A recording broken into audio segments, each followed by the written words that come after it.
السلام علیکم ورحمۃ اللہ وبرکاتہ ومغفرتہ۔ الحمدللہ والصلاة والسلام علی نبی المصطفیٰ وعلی آلہ وصحبہ ومن والاه۔ اما بعد فاعوذ باللہ من الشیطان الرجیم، بسم اللہ الرحمن الرحیم۔ فإن تنازعتم فی شیء فردوہ الی اللہ ورسولہ۔ وفي مقام آخر قال سبحانه وتعالى في رفعتي وشأن حبيبه الكريم إن الله وملائكته يصلون على النبي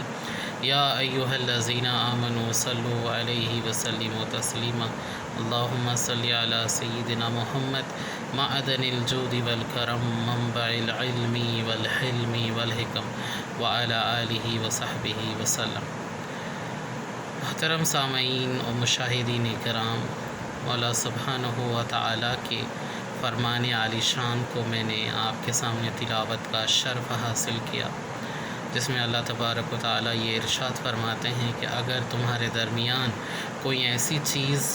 وقوع پذیر ہو جائے جس کا حل تم نہ تلاش کر سکو تو بس ایسی متنازع بھی چیز کو اللہ اور اس کے رسول کی طرف لوٹا دو۔ اس کا مطلب یہ ہے کہ جب کوئی چیز انتہائی درجے کی حساس ہو اور اس کا قطعی حتمی کوئی سلیوشن نہیں نکل رہا تو اس کو اللہ اور اس کے رسول پہ چھوڑ دو۔ چنانچہ اس سلسلے میں ہمارے آج کے عصر حاضر میں انتہائی حساس ترین مسئلہ حضرت سیدنا و مرشدنا مولا علی ابن ابی طالب رضی اللہ عنہ اور ایک اور صحابی حضرت معاویہ کے درمیان جو مشاجرات اور تنازعات وقوع پذیر ہوئے تھے، اس سلسلے میں بعض ذاکرین کو یہ دیکھا جا رہا ہے کہ وہ انتہائی غیر ذمہ دارانہ انداز میں اپنی عوام کو بھڑکا رہے ہیں۔ اسی طرح ہمارے طبقے کے بھی کچھ مقررین جو بلا کسی ذمہ داری کے احساس کے کہ ہمارے اس طرح کے بیانات کس قدر تفرقے کو جو ہے فروغ دے رہے ہیں، ان تمام افکار و احساسات سے دور ہوتے ہوئے ان کے اپنے کچھ یعنی پیمانے ہیں صحابۃ الاخیار کو ناپنے اور تولنے کے۔ بہرحال المختصر یہ ہے کہ جب سیدنا مولا علی شیر خدا اور حضرت معاویہ کے درمیان مشاجرات اور تنازعات ہوئے تو اسلامک جورسٹ، جس کو اسلامک جورسپریڈنس کا سارا علم ہوتا ہے اللہ کی عطا سے، جس قدر مولا نے ان کے حق میں لکھا، وہ یہ لکھتے ہیں کہ امام برحق مولا علی تھے جب یہ مشاجرہ ہوا، اور حضرت معاویہ غلطی پر تھے، خطا پر تھے۔ مگر ایٹ دا سیم ٹائم ہم یہ بھی دیکھتے ہیں، یہی فقہا یہ بھی کہتے ہیں اگرچہ کہ حضرت معاویہ غلطی پر تھے مگر چونکہ ان کی نسبت ایک صحابی کی ہے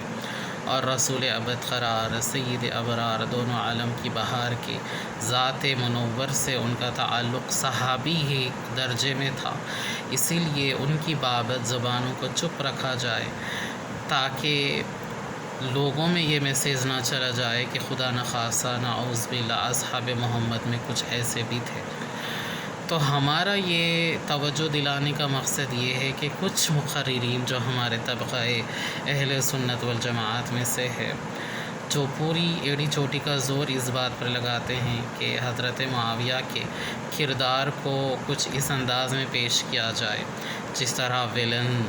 کا کردار پیش کیا جاتا ہے۔ دیکھیے، جو بھی حقائق ہے، جو بھی معاملات ہے، وہ سارے کے سارے مولا سبحانہ و تعالیٰ کے علم میں ہیں، اس لیے اللہ نے فرمایا ہے فَإِن تَنَازَعْتُمْ فِي شَيْءٍ فَرُدُّوهُ إِلَى اللَّهِ وَرَسُولِهِ۔ جب اس طرح کی کوئی چیز ہو جائے تو اللہ اور اس کے رسول پہ اس کو چھوڑ دو۔ The best way is to wait and watch and everything will be clear and sorted out on the day of judgment۔ ویسے بھی اس دنیا میں بھی یہ کیس اوپن اینڈ شٹ کے درجے کا ہے۔ یہ معاملہ جب آیا اسلامک جورسپریڈنس میں جتنے بھی ائمہ اہل سنت والجماعت ہیں، انہوں نے سب نے ایک زبان یہی کہا ہے کہ امام برحق مولا علی تھے، اور چونکہ حضرت معاویہ ایک صحابی ہے لہٰذا ان کے سلسلے میں کف لسانی ہی بہتر چیز ہے۔ مگر دیکھا یہ جا رہا ہے کہ وہ لوگ، وہ مقررین جو ایک صحابی کی کردار پر یعنی قلم چلاتے ہیں اور اس پر تقریریں کرتے ہیں 2-2 3-3 گھنٹے کی، تو اس کا نتیجہ یہ ہو رہا ہے کہ اب ایٹ پریزنٹ صرف حضرت معاویہ پر تذکرہ اور تبصرہ نہیں ہو رہا، بلکہ حضرت سیدنا ابو بکر الصدیق، سیدنا عمر ابن الخطاب رضی اللہ عنہ کی شخصیات مقدسات پر بھی حملے ہو رہے ہیں، آپ کے کردار پر اور آپ کے نعوذ باللہ معاملات پر سوالیہ نشان لگایا جا رہا ہے۔ اور سلطان الاحادیث حضرت ابو ہریرہ رضی اللہ عنہ کے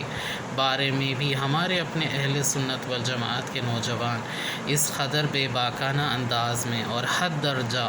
غیر ذمہ دارانہ طور پر اپنی زبانوں کو جو ہے کھول رہے ہیں حضرت ابو ہریرہ کی بابت بھی۔ تو ہمارا بس یہی کہنا ہے کہ اس ٹاپک کو جو انتہائی حساس ہے اس کو روزانہ کی بنیادوں پر ٹیلی ویژن کے ذریعے یا انٹرنیٹ کے ذریعے سے یا میگزینز یا کمنٹری کے ذریعے سے زیر بحث لانے کا نتیجہ یہ ہو رہا ہے کہ خلفائے راشدین میں سے حضرت شیخین کریمین کے متعلق بھی اس طرح کی اب سوالیہ جو ہے باتیں شروع ہو رہی ہے، اور حضرت ابو ہریرہ کو بھی جو ہے لایا جا رہا ہے۔ اگر اس بات کو طول مل جاتی ہے خدا نخواستہ، تو پھر دنیائے حدیث میں جو سب سے زیادہ جن سے روایات ہے حضرت ابو ہریرہ ہی سے ہے،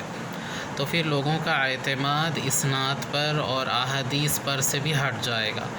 لہٰذا ہمارے بزرگوں نے سلسلہ قادریہ کے جو مشائخین عظام ہیں ان کا یہ طریقہ اس سلسلے میں یہی ہے کہ اس سلسلے میں خاموش رہا جائے اور ساری کی ساری باتیں اللہ اور اس کے رسول کے اوپر چھوڑ دی جائے، اور یہی حکم ہے مسلمانوں کے لیے۔ ہمارے سیدنا و مرشدنا غوث پاک رضی اللہ عنہ، جس کو ہیکل صمدانی کہا جاتا ہے، آپ کی خانقاہ روئے زمین کی سب سے پاورفل خانقاہ ہے۔ ہر شہر، ہر گلی، ہر نکڑ پر آپ کا نشان مبارک ہے۔